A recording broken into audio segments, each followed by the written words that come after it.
खुदा बाप और बेटे और कुदस के नाम से आमीन। खुदा दे जिंदा पाक कलाम दे विचों असी अज दी तलावत जिहड़ी है वो मुकद्दस यकूब दे खत दे विचों पढ़ांगे। खुदा दे कलाम दे विच यूं लिखा हुआ है कि बस जो कोई भलाई करना जानता है पर करता नहीं वो गुनाह करता है। पाक कलाम के पढ़े सुने जाने पर खुदा की खास बरकत हो। अजीज मोमिनीन, आज हमने खुदा के कलाम में से सुना है कि जो कोई भलाई करना जानता है और नहीं करता वो गुनाह करता है। तो आज खुदा का कलाम हमें सिखाता है कि जब हम भलाई नहीं करेंगे तो फिर गुनाह हमारी जिंदगी में जन्म लेगा। तो गुनाह के मुतल्लिका खुदा का बंदा मुकद्दस पौलुस रसूल फरमाते हैं कि गुनाह की मजदूरी जो है वो मौत है।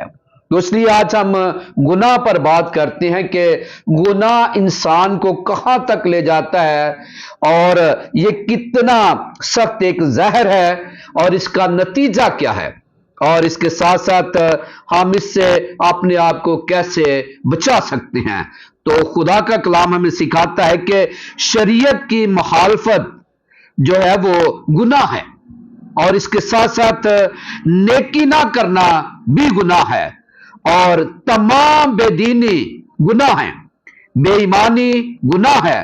ताकत का गलत इस्तेमाल करना गुनाह है। यानी कि जब हमें खुदा ताकत देता है तो हम उसे जुल्म सितम में इस्तेमाल करते हैं तो फिर खुदा हमसे नाराज होता है और ये हमारे लिए गुनाह का सबब बन जाता है। और बुरे ख्यालात भी गुनाह हैं। जब हम दूसरों के खिलाफ बुरे मंसूबे सोचते हैं तो ये भी गुनाह है और बुरी ख्वाहिशात गुनाह है। खुदा से बगावत गुनाह है। यानी कि किस तरह हम खुदा से बगावत करते हैं जब हमें इस बात के लिए कहा जाता है कि आओ खुदा के कलाम को सुनो या खुदा के हकाम को मानो। जब खुदा के अंबिया इकराम ने ये तबलीग की, इस बात की दावत दी लोगों को, तो जो लोग इसको नहीं मानते थे वो खुदा की बगावत यानी कि मुखालफत करते थे। तो इसी तरह ये भी गुनाह है और तारीकी के काम गुनाह है। यानी कि तमाम वो काम जो खुदा को नापसंद हैं, झूठ, फरेब, धोखेबाजियां, लड़ाइयां, झगड़े, हसद, फसाद, ये सब गुनाह है और ये तरीकी के काम हैं। मुर्दा काम भी गुनाह है, नापाकी गुनाह है, हुक्म ना मानना गुनाह है, इबादत ना करना गुनाह है, झूठ बोलना गुनाह है। और ये तमाम चीजें जो हैं, ये जो गुनाह है ये इंसान को खुदा से बहुत ज्यादा दूर ले जाता है और इसका नतीजा क्या निकलता है इंसानी जिंदगी के लिए। तो सबसे पहले जब हम गुनाह में मुब्तला हो जाते हैं तो शर्मिंदगी हमारी जिंदगी का हिस्सा बन जाती है। मिसाल के तौर पर एक इंसान चोरी करता हुआ पकड़ा जाए तो जब लोग उसे देखते हैं तो फिर हर वक्त जब वो नजरों के सामने आता है तो उसे कहते हैं वो देखो चोर जा रहा है। यानी कि ये शर्मिंदगी का सबब है। और दूसरी बात जो है, जिंदगी में बेचैनी हर वक्त रहती है। जब इंसान की जिंदगी में गुनाह आ जाता है उसकी जिंदगी में सुकून नहीं रहता और फिर बीमारियां उसकी जिंदगी का हिस्सा बन जाती हैं। कलाम मुकद्दस में इशाया नबी के सहीफे 59 बाब में वाज़ेह तौर पर लिखा है, हमारी बदकारियों, हमारे गुनाहों की वजह से उसने अपना मुंह हमसे छिपा लिया। और फिर जब वो मुंह छिपा लेता है तो फिर बीमारियां हमारी जिंदगी का हिस्सा बन जाती हैं क्योंकि हम उससे दूर हो जाते हैं। लानत जब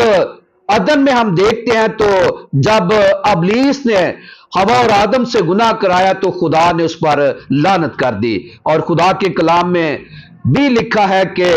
जब जो लोग गुनाह की जिंदगी गुजारेंगे तो खुदा से जब दूर रहेंगे तो जब आखिरी अदालत होगी तो खुदा से दूर से ही कहेंगे, ऐ मलाउनो मेरी नजरों से दूर हो जाओ, मेरी कभी तुमसे कोई भी वाकफियत नहीं है। तो इस तरह ये जो है ये लानत है इंसान की जिंदगी में, ये नतीजा है गुनाह का। और फिर दुख, और खुदा के कलाम में वाज़ेह तौर पर جو ہے وہ ایوب صابر کی کتاب میں لکھا ہے کہ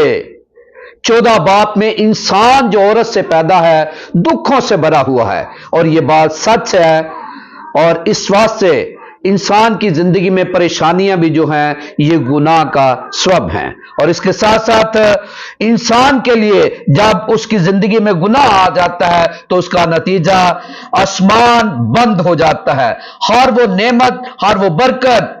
جو خدا انسان کی زندگی میں اسے عطا کرنا چاہتا ہے وہ بند ہو جاتی ہیں، ان کی کمی ہونا شروع ہو جاتی ہیں، اور پھر اس کے ساتھ ساتھ ہر طرف سے رسوائی شروع ہو جاتی ہے۔ یہ گناہ کا نتیجہ ہے، اور اس کے ساتھ ساتھ خدا سے جدائی پڑ جاتی ہے، اور یہ بات ہم واضح طور پر خدا کے کلام میں تکوین کی کتاب یا پیدائش کی کتاب میں سے بھی دیکھتے ہیں۔ جب باغ عدن سے انسان نے گناہ کیا تو اسے عدن سے باہر نکال دیا گیا، اور انسان اور خدا کے درمیان جدائی آ گئی۔ اور اسی طرح خدا کے کلام میں یسایہ نبی کے صحیفہ میں بھی لکھا ہے کہ ہماری خطاؤں کی وجہ سے، ہمارے گناہوں کی وجہ سے ہمارے اور ہمارے خدا کے درمیان جدائی پڑ گئی۔ تو اس طرح یہ جدائی جو ہے یہ گناہ کا نتیجہ ہے، اور اس کے ساتھ ساتھ انسان روحانی موت مر جاتا ہے، اور اس بات کو بھی ہم بخوبی خداوند کے کلام میں سے سنتے سیکھتے، خدا کے خادموں سے سیکھتے ہیں کہ جب آدم کو یہ کہا گیا کہ تم نے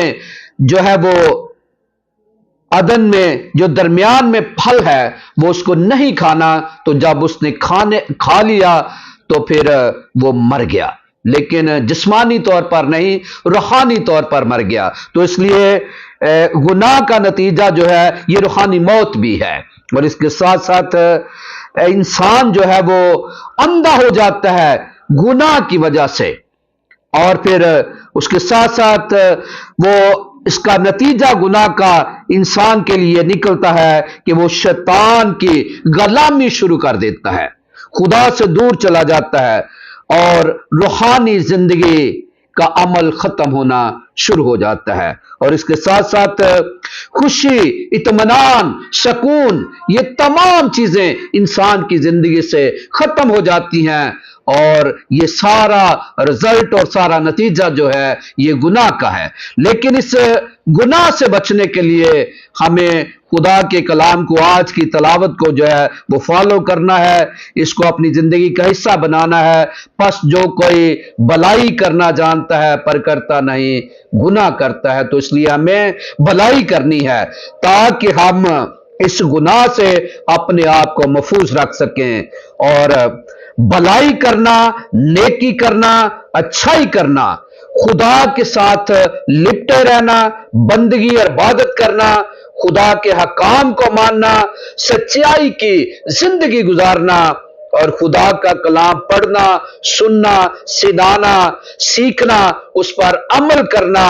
اور اس کے بیٹے یسوع پر ایمان رکھنا، یہ تمام چیزیں انسان کو بھلائی کی طرف راغب کرتی ہیں، اور جس سے انسان اس سارے گناہ سے جو اسے آسانی سے الجھا لیتا اور خدا سے دور لے جاتا ہے، وہ اپنے آپ کو محفوظ رکھ سکتا ہے۔ تو اس لیے عزیز مومنین، ہمیں چاہیے کہ ہم اپنے آپ کو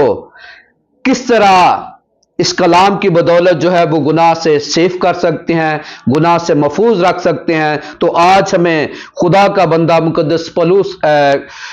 یعقوب جو ہیں یہ بتاتے ہیں کہ جو کوئی بھلائی کرنا جانتا ہے اور کرتا نہیں وہ گناہ کر رہا ہے۔ تو اس لیے آج کا پیغام ہمیں اس بات کی آگاہی دیتا ہے، اس بات کی نصیحت کرتا ہے کہ ہمیں اپنی زندگی میں گناہوں سے اپنے آپ کو بچا کر رکھنا ہے، تاکہ ایک تو ہمارا خدا کے ساتھ رابطہ رہے، اور دوسرا ہم خدا کی برکتوں سے ممور رہیں، اور تیسری بات جو ہے وہ ہم گناہوں سے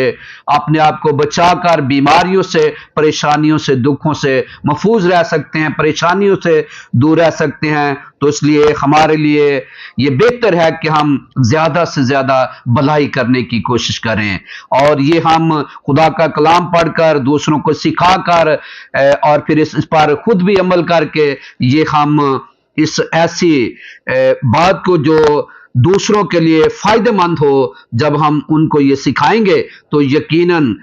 उसके वसीला से बहुत सारी जिंदगियां जो हैं वो भलाई करना सीखेंगी और गुनाह से अपने आप को बचाने की कोशिश करेंगे और पाकीज़गी उनकी जिंदगी का हिस्सा रहेगा और वो शादमानी और खुशी के साथ जिंदगी गुजारेंगे। इसके साथ साथ आज का ये पैगाम अगर आपको अच्छा लगा है तो मेरा ईमान है यकीनन आप इन बातों को अपनी ज़िंदगी का हिस्सा बनाएंगे और हर तरह की बदी और गुनाह से अपने आप को बचाने की कोशिश करेंगे। तो इसलिए बराए मेहरबानी हमारे इस चैनल को लाइक करें और इसके साथ साथ इसको आगे भी बढ़ाएं ताकि बहुत सारी ज़िंदगियां जो हैं वो अपने आप को गुनाह से महफूज रख सकें। आमीन।